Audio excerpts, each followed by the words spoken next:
Focus. Focus up. Talking to you, Jim, out in Coeur d'Alene, Idaho. What's going on? Thanks for watching. We are at episode 11. Can you believe it? I can. We have a phenomenal guest. We have the great co-host, Nick Monaghan. He's the father of a now 1 month, 2-week-old child. Congratulations, Monaghan. Very proud of you. That's phenomenal. On today's episode, we are going to talk about control, scooters, books, the 80s and 90s, motivation and faith. All of that and much, much more on the Rubio Method. Big T, let it rain.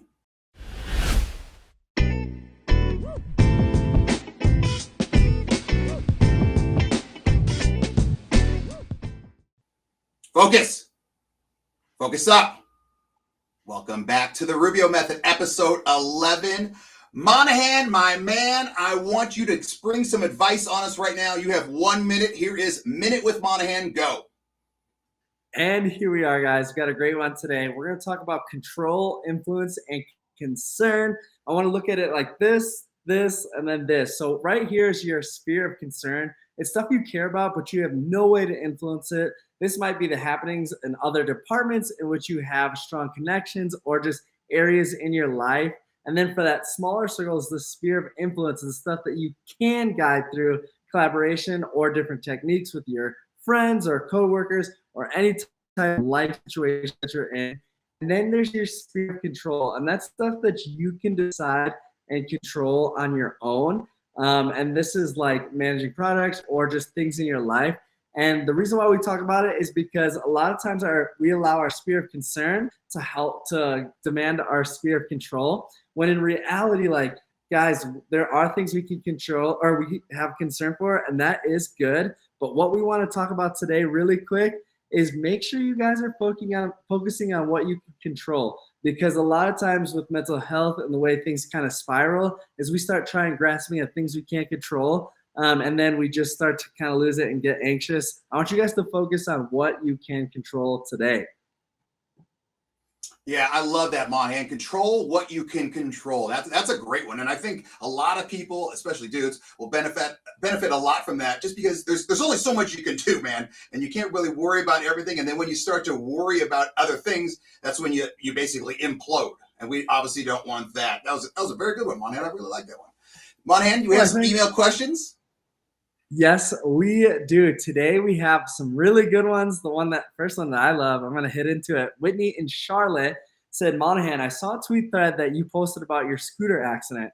And I was wondering if you have residual injuries from it. And do you think that this is one of those everything happens for a reason moments that Rubio is always talking about?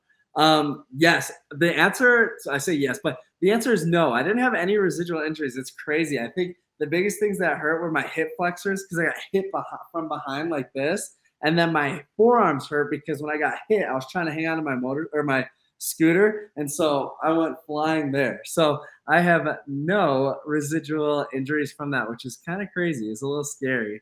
And then do I think that is one of those everything happens for a reason moments?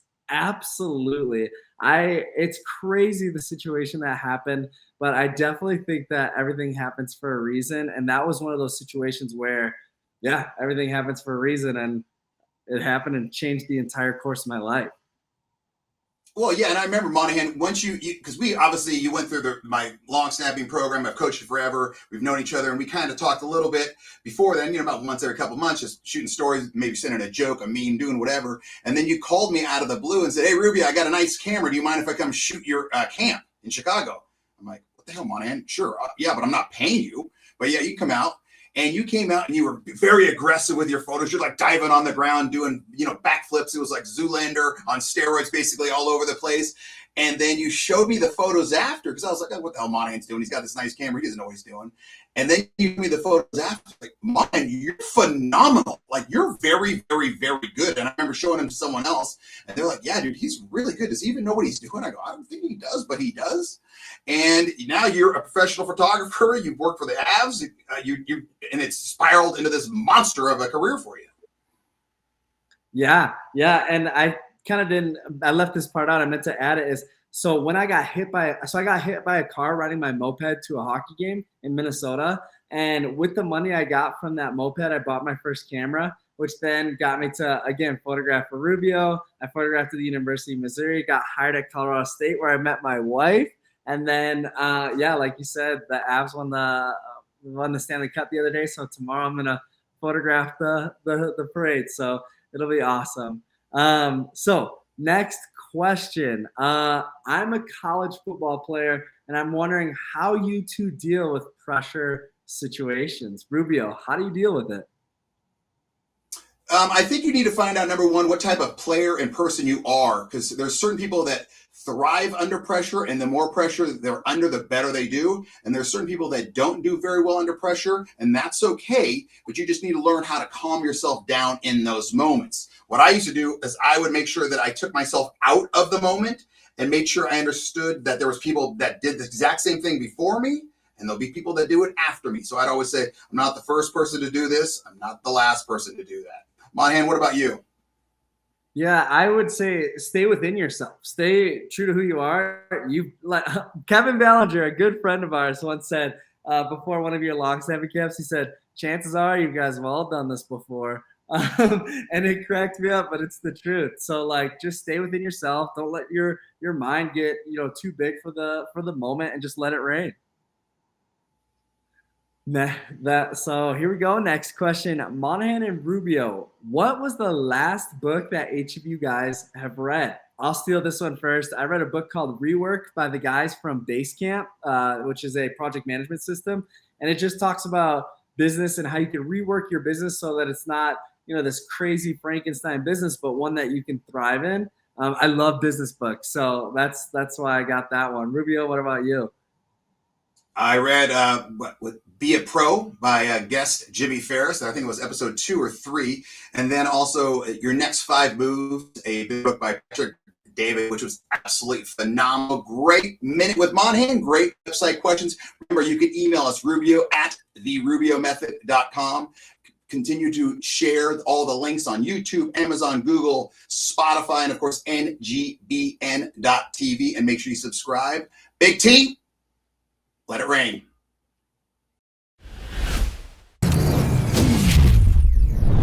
Hey, Chris, and hello to all the Rubio Method listeners and viewers. Welcome to ngbn.tv. My name is Charles Wallace, host of the Bear Essentials. What can I say? My kids call me Bear. This was just me 3 short years ago, 260 plus pounds. As you can see, I've made progress, but like all of you, I am still a work in progress. How about we continue that progress together? Join me as I look to speak with guests who have an expertise in areas of fitness, mindset, mental health, and other topics or issues that impact older guys like me. Hell, sometimes our guests just have amazing, inspirational stories that you won't want to miss. Be sure to tune in every Wednesday on YouTube or Spotify. Actually, you can find the Bear Essentials on most major podcast platforms. Better yet, how about you join us on ngbn.tv? You'll find me there. Listen, here at the Bear Essentials, our motto is never hibernate on your goals. We're looking to build a community. It's actually more like a club. So when you're ready, come take the ride. See you soon.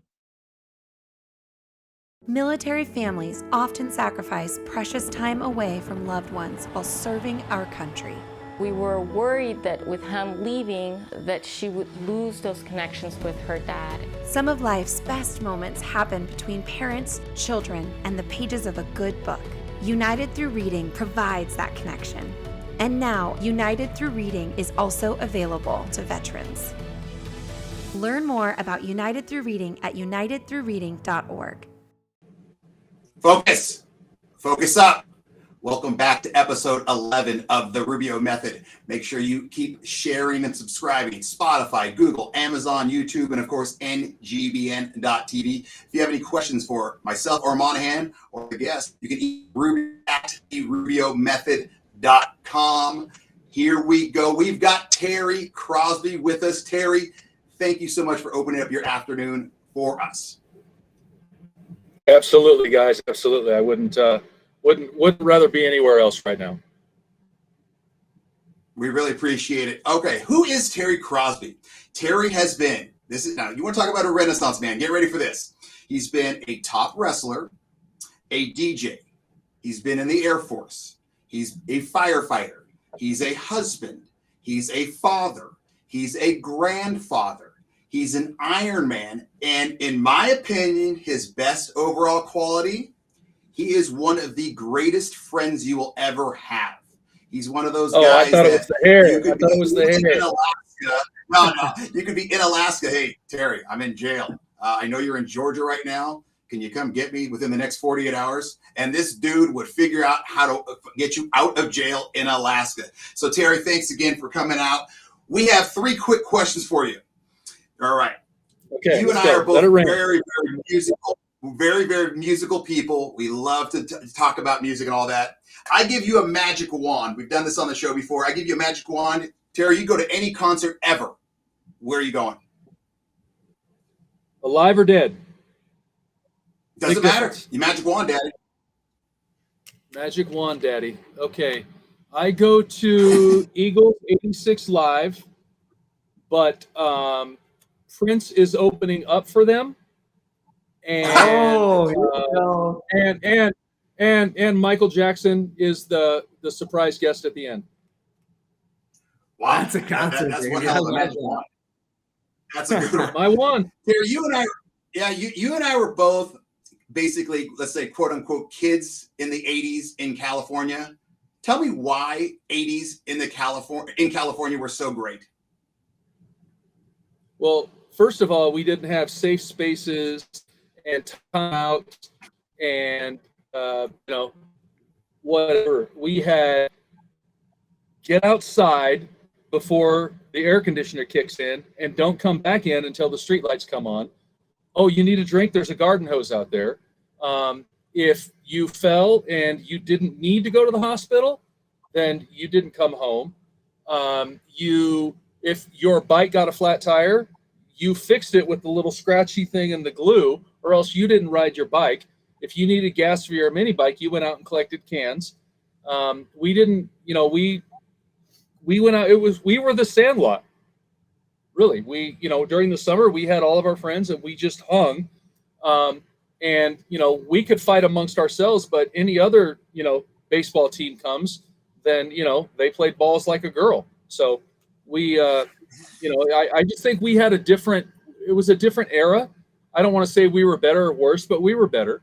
And, especially, maybe we'll answer some better questions later, but yeah, I just think it was because the era that we grew up in, we played outside, we got our knees skinned. And I think maybe that's missing a little bit in today's day and age. I would agree.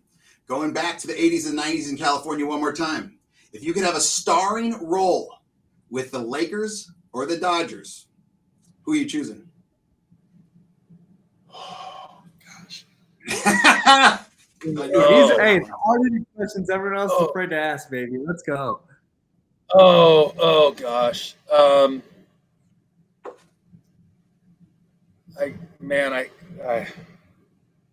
I gotta go just because of the aura. I gotta go Showtime, baby. I gotta go Showtime. Even though I mean Los Doyers and my favorite baseball player of all time was in that era of the Dodgers, but Showtime Lakers, dude, come on. I knew I'd get you with that question. All right, Terry, this show is obviously about men's health, men's mental health. We cover a lot of it. We try to cover it in different angles and ways. How do you motivate yourself? I mean, you started doing IronMan in your 40s, for the love of God. How do you motivate yourself? For me, I'm a big person with, oh, tell me I can't? Okay, let's see how that goes for you. And when somebody, I think I mentioned this before, when I was in high school, we had a life sciences class and we had to do a bucket list, at 20, at 30, at 40, at 50. And I said, one of the things I said by 50 was I wanted to complete an Ironman, and I wanted to run a marathon. It was just two things that, and I mean, when I started training for Ironman, I was 242 pounds. And, I mean, you've been there, Rubio. That's a lot of pounding. So I had to go through some things mentally, physically, emotionally. I had to get rid of my love for food. I had to, I had to realize that I can't just go out and pound. I have to stretch. I have to do things for my body that at, 20, 30, I didn't do. Nick, you and I were both wrestlers. If back in the day, if it was tournament time and I was 8 pounds overweight, I put on the plastics. I went in the room. 8 pounds? Come on, that's child's play. But to keep it off, because as soon as we weighed in, we went and ate and drank a bunch of water. I had to do it the smart way to, to sustain myself. And so that was the biggest part was people that thought I couldn't, I think. And so for me, that's a huge one. Don't tell me I can't do something. So basically what you're saying is every person's got to be able to find what it is within themselves. It might be you can tell me I can't do it, I'm going to do it. Or it could be you're just doing it for someone else. Yeah, no, 100%. Because like I know I have a buddy who's training for an Ironman for his wife who's battling breast cancer. And I get that. That's because we're buddies back in Texas, and he has done some other smaller distance triathlons, and she wants to see the guy that announces everybody, Mike Riley. She wants to see Mike Riley call his name. And that's kind of like, Ironman, other than doing it at Kona, which is Mecca for Ironman, having Mike Riley say, Terry Crosby, you are an Ironman. That's, so she wants to see that. And he's worked. You got to find your thing. There's a very famous speaker, Eric Thomas. What's your why? What is your why? I was just it could be you have a strong why. It could be little. You just got to find your why, whatever that is. Terry, reading over your bio, it appears a lot of what you've done, and I don't even know if you realize this, involves working with other people's minds. Whether you're a DJ and you're kind of controlling everyone's mood and thoughts, whether you're putting on certain type of music. Obviously, as a firefighter, you probably have had to talk some people off the ledge. Being a grandpa, a father, a husband, you've always got to play kind of mind games to make people feel more comfortable, whether your kids are going through issues, or wife, or you're moving around, doing things like that. Now, this is going to be a kind of a hard question. Any tips or tricks to help others help others? Great question, Rubio. Yeah, you know what? For me, I have a friend that used to do a thing where he was trying to get people to guess people's names, and he would say, "Think about it like writing my son." And I think if you can break things down to the simplest form. Like when I was helping out at camps, and I was trying to get, some kids would have a hitch, or they would have something. If I can just, I want you to, if you can get them like remember in Tin Cup when Cheech, take all the change out of your left pocket, put it in your right, and and then he hits the first ball, and he's like, because you're not thinking about the doctor lady, you're not thinking about the golf swing, you're thinking about how stupid you look. If you can get your own head out of the way, that's 90% of the deal right there. Like you when you were snapping, Rubio, you were talking to the big, ugly, sweaty guy. You weren't thinking about snapping. Mm-hmm. You were thinking about talking to, you did it too. You just didn't know you were doing it. Agreed. That's so good. That's awesome. TC, I love you, bro. We go back like old man's hairline. Obviously, in this group, hairlines are something that, a rare thing. But question, how do you handle setbacks? Whether it be family, home, or simply dealing with people, how do you always seem to land on your feet? Like, I know you're big on your faith. What is it that allows you to get back up? That's a great question. And if I said that was the first time I had been asked that, Nick, it would be a complete fabrication, because that's one thing that I think a lot of people have like maybe drawn from me is, I've gone through some crazy things in the last, 5 or 8 years. And there's two things. I think that like my life verse in the Bible talks about forgetting yesterday and pressing forward for what lies ahead. I haven't obtained it yet, but I keep pressing forward. And you know what? You can't change yesterday. You really can't. Yesterday's already happened. And as Rubio says often, everything happens for a reason. Okay, what do I get to learn from that? And I think that there are significant life lessons missed when you don't suffer. I think suffering is really, really good for the soul.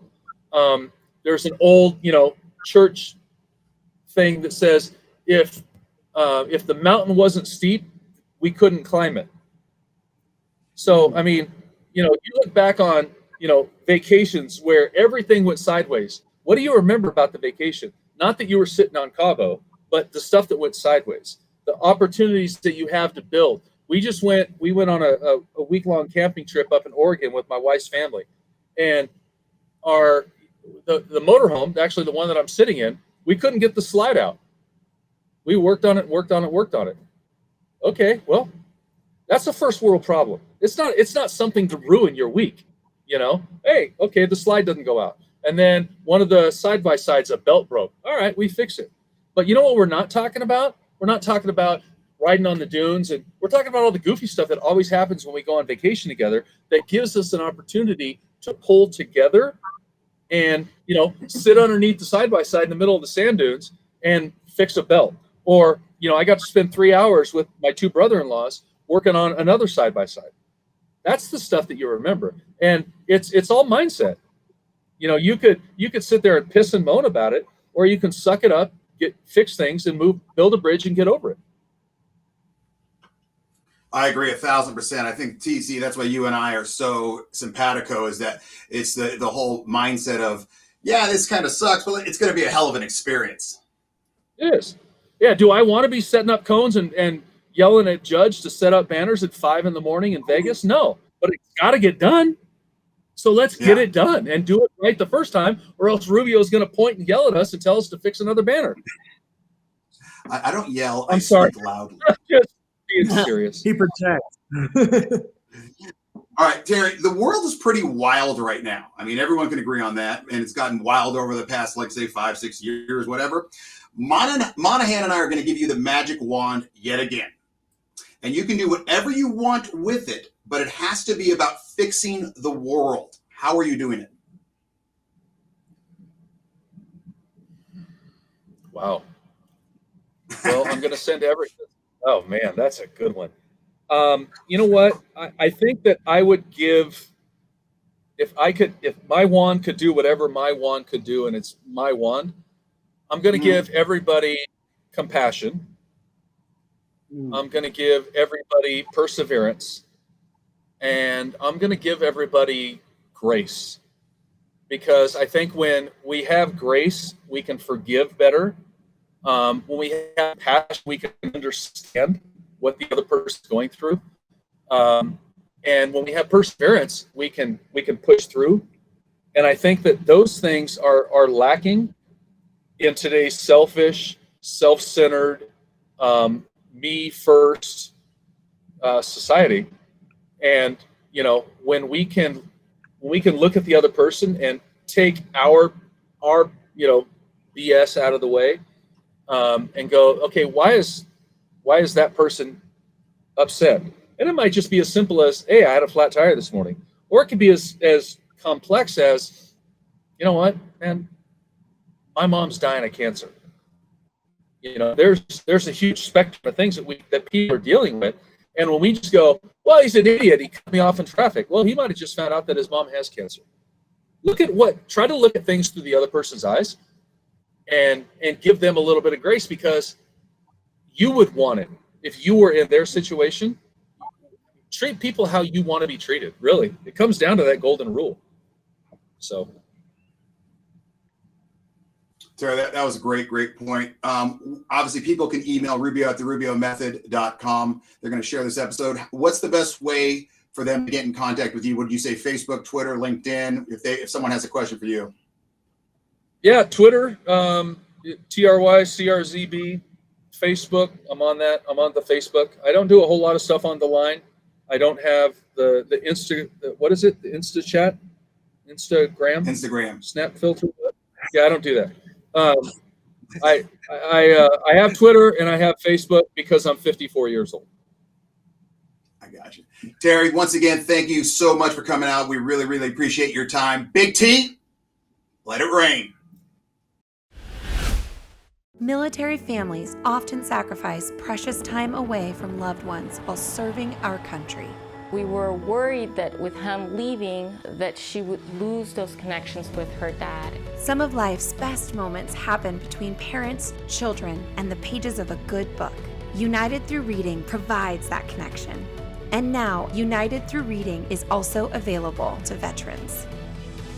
Learn more about United Through Reading at unitedthroughreading.org. When times get dark, we can't see the help that's all around us. Let 211 be your guiding light for help with food, healthcare, and other resources. 211, how can I help you? Call 211 or visit 211.org. 211, get connected, get help.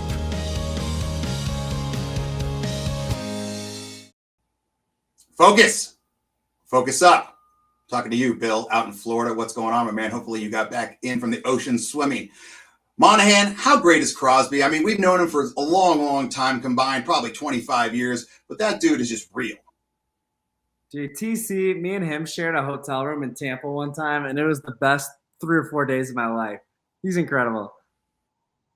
Yeah, and like I said, he's just one of those guys. He's done so much. He's a Renaissance man. But I'm telling you, he is the friend of a friend of a friend. You could call him anytime, anywhere. I mean, I remember one time there was something going on in Atlanta where they had some a natural disaster of some sort, and they didn't have a Home Depot around that area. He was driving products from like Houston to Atlanta for a friend. I'm like, my gosh, okay, this guy, he's a go-getter. All right. Let's talk about the bottom line. The bottom line segment is stuff that you should have learned without even realizing that you learned. All right, number one, you have the strength inside of you and you need to find it. Terry had a great example of that with the IronMan. The dude started doing IronMan in his 40s when he was about 240, 245 pounds. He had to find it within himself. You have the strength inside of you and you need to find it. Sometimes that you can be where you need to find the strength through someone else, and that can help. Number two, you can only control what you can control. Monaghan, did you not talk about this in your fantastic minute? Yes. Find those things that you can control. It'll make help your mental health out so much, man. Find those things, baby. And the third and final bottom line thing you should have learned. Helping others will always help you as well. Sometimes even more. Monaghan has said this numerous times, and it's weird how it just keeps kind of coming up with our guests, but sometimes just helping others makes you feel better. Would you agree, Monaghan? I know you do. I would agree 100%. Like the working out, that endorphin kicks up when you give and you help others, and you just feel better about yourself. Fantastic. Monaghan, we just did it again. Wrapped up episode 11 with the great Terry Crosby. Monaghan, you were fantastic. I thought I did very well, if I don't pat myself on the back. Keep sharing on ngbn.tv, Spotify, Google, and Amazon podcasts. Make sure you subscribe. And if you have any questions, email Rubio at therubiomethod.com. Big T, let it rain.